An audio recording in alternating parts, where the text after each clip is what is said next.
L'inspiration divine est-elle supérieure aux Écritures?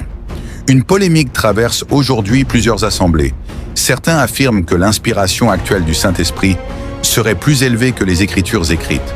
D'autres soutiennent que rien ne peut dépasser la parole déjà révélée dans la Bible. Alors, où se tient la vérité? 1. Comprendre les termes. Il faut distinguer deux choses, l'Écriture, la parole écrite, canonisée, inspirée, 2 Timothée 3,16. L'inspiration divine, l'action vivante du Saint-Esprit révélant et appliquant la parole.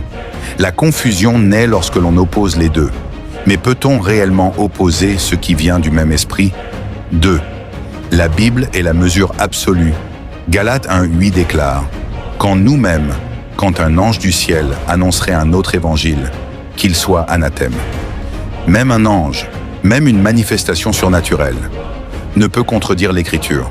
Cela établit un principe fondamental. L'Écriture est le standard.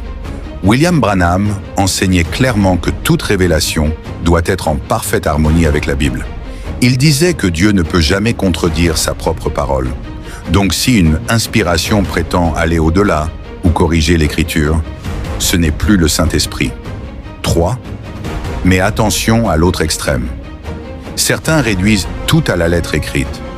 Or, 2 Corinthiens 3,6 dit « La lettre tue, mais l'esprit vivifie ».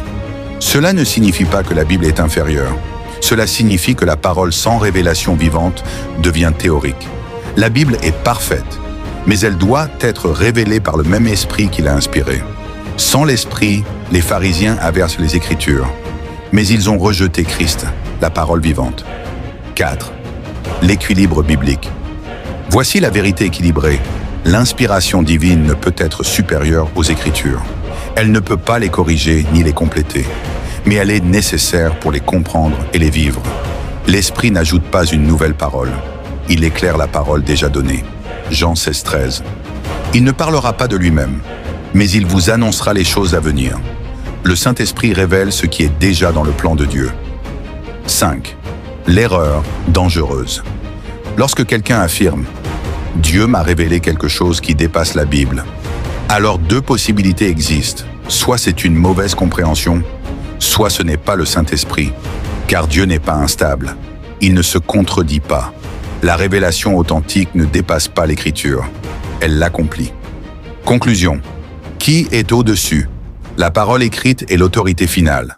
L'inspiration véritable est l'Esprit qui confirme cette parole.